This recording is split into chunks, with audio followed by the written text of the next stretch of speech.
Oh my gosh, I'm all fingers and thumbs. I just saw you guys out there. Right, should be working now.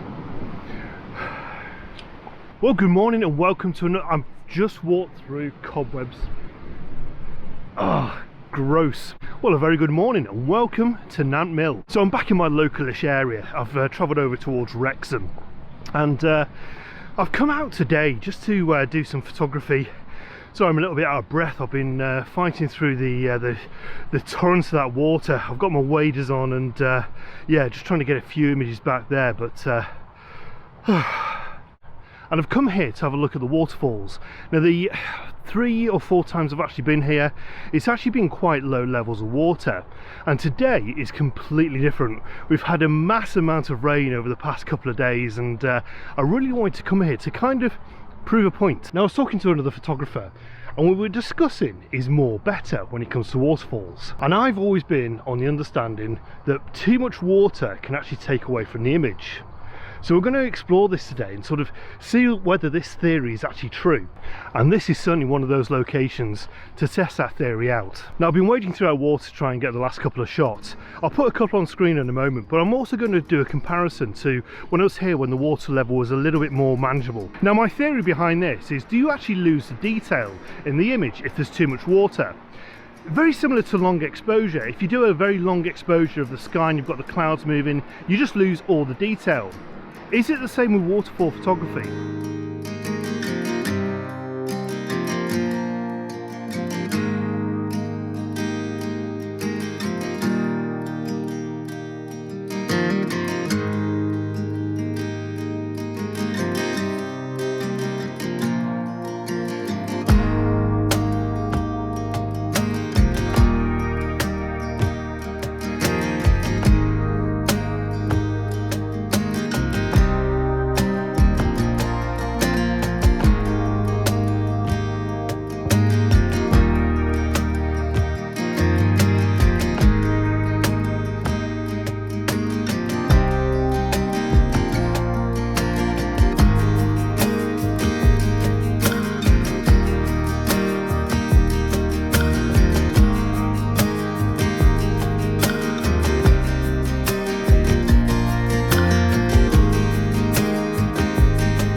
So we made it back from Cornwall last week. The vlog for that has only just come out, so this is the first opportunity since we've been back to actually get out and actually explore my local area again. So yeah, welcome. Now, it goes without saying that photographers love autumn, and that is true with this one here.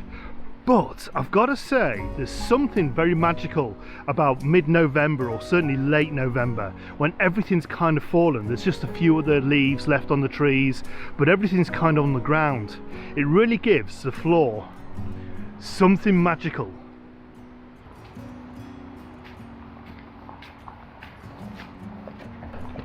As you can probably tell, I'm wearing my waders. I've gone for the wader option today, and I'm so glad I have, because as soon as I got here, I started taking photographs of the weir just at the bottom end of this Nant Mill. And yeah, the water, if I was wearing wellies, it would have been straight over the wellies, and yeah, I'd be nursing wet feet now. But yeah, with these waders, I tell you, do not bother with camera gear, do not bother with lenses, microphones, things like that. Waders is what you need.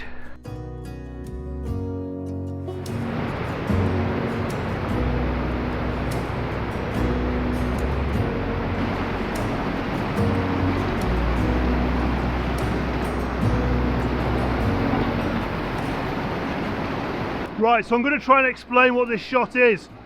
I'm shouting because the noise of the water is absolutely phenomenal. I mean, I've got that in the distance, and the water's crashing all the way around me, and the current, I can feel the current, the water pushing against the tripod as well, and it's sort of almost vibrating. So I'm trying to keep it down as much as I can, bury it into the stones, try and get a bit of depth in where the tripod legs are. Tell you, it's absolutely, you're fighting the elements here, but it's good fun. So quite a dead simple composition. I've got, it's kind of like 3 tiers of waterfalls. I've got the main waterfall in the background, a bit of a tier, it's kind of covered up, but now when I've been here in the past, that's been visible, and then I've got this bottom tier here as well. So yeah, just trying to get all 3 elements in. Oh, my throat's starting to go as well. But so far it seems to be working quite well. Now I'm putting the main waterfall on the top left third, so the water kind of comes down. I'll explain this way. So the waterfall is on the top left, and then it sort of streaks all the way through. It's probably best to show you, so yeah, I'll show a couple of images I've already taken here. But wow, what a day. What I've noticed I'm doing as well automatically, the last few times I've been here, I've been shooting really low, trying to get really low onto the rocks and sort of shooting up. Completely different story today. I'm shooting as high as I can, just try and get an elevated level, looking down on everything. Of course, I've got the polarizing filter on as well, so that's just taking the glare out of the water and hopefully giving quite a bit of contrast to the image. Why do we do this? I have no idea. But the only issue I've got, I'm quite limited with my composition here. I'm sort of stuck in this area. I can't go up on those rocks. Too slippy, too powerful, the water's too powerful. Just here, when I say I'm on an island, it's still probably about half a foot deep. But yeah, it's probably the most shallow part here. If you stand just in that water there, it almost sort of takes you away. It's amazing how powerful it is. So yeah, I'm dead limited on compositions here, but it doesn't really matter. What I'm taking in the back of the camera, I quite like.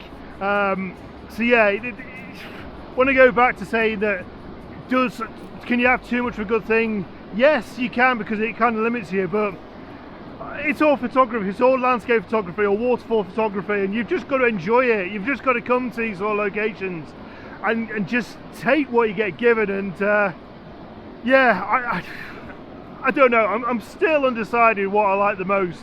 I think at the minute, I think I like a little less water. I can just work it a bit more. Wow, just wow.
So last time I came here, there were some ladies that came in and did some, I was going to say skinny dipping, but no, wrong word. They were fully clothed but in bathing suits. they're doing it again today. Bearing in mind it's late November, I think we're on the 23rd of November today, 24th of November today, and yeah, we've got people that are dipping in that water. I've just been in these waders, you know, I'm still completely dry, but I'm freezing. I could hardly feel my toes. These people, honestly, hats off to them. So I'm going to head back to the original waterfall where I parked the car. We've got quite a bit of drizzle coming through now, and yeah, it's getting a bit glum and a bit miserable. So I'm going to head back towards the car and yeah, sort of take a few images from that first weir, and yeah, try and work some compositions now I've got a little bit more light. I say a little bit more light, there's not much of it really. It's a proper yucky day. That said, we have got yellow weather warnings this afternoon, so we're currently on 9:30. Yeah, I think 1 o'clock we've got yellow weather warnings for heavy rain and high winds. Joy oh joy. Right, let's crack on.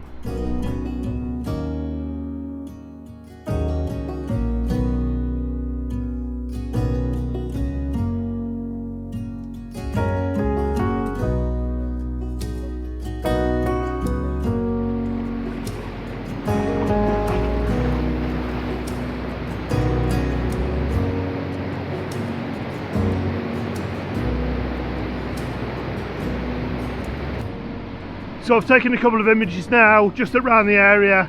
I still can't get it to work. There's still not enough light here, and there's quite a lot of spray coming off the waterfall as well. But I've done what I can. Yeah, a few variations, but again, I'm limited to where I can go. As you can probably tell, the power of the water, previously I could climb up there just on the left hand side. I was able to actually climb up the steps and sort of get a few different angles. That's not to be today. It's yeah, it's just too much power, too much water. I mean, it's phenomenal standing here and sort of taking it all in, but photography wise, you just can't do anything with it. You are so limited, and I think that's kind of my outcome of today, is how limited you actually are. But never mind, I'm going to head back to the car now, head home, process the images. So I guess I'll join you at home once I reviewed the images, had a look at the older ones I've done, had a look at these that I've done this time, and yeah, sort of do a bit of comparison and yeah, sort of come to my own conclusion whether more is better or worse. And yeah, who knows. I like what I've got in the back of the camera.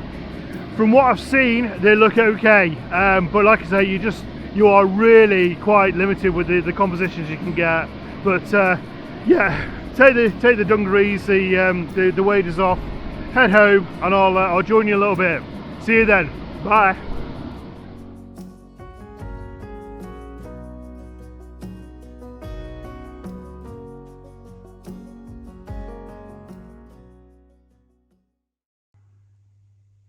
So I'm back and I've had time to have a look at the images.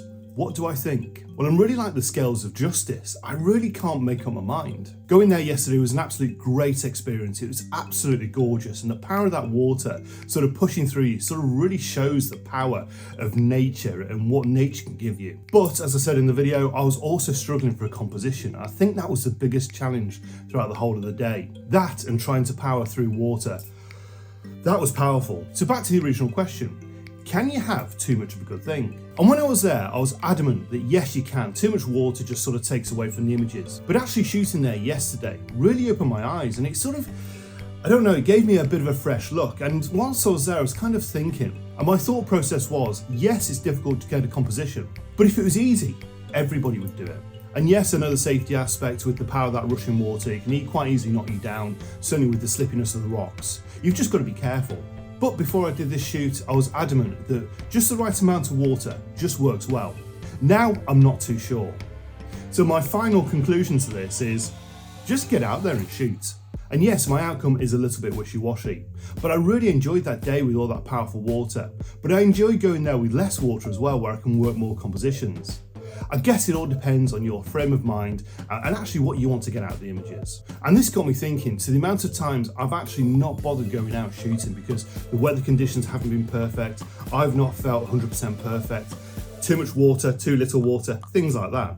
And I think as landscape photographers, or photographers in general, we tend to make too many excuses not actually to go out. And I think we need to bury them and just go out and shoot what we have, and almost use it as if we're documenting that day, and then work our magic on getting the best out of those images. So I hope you enjoyed this vlog. There are more images to come. I'll stick them on at the end. So if you like this video and you haven't done already, please consider subscribing. It'd be great to have you on board in the channel.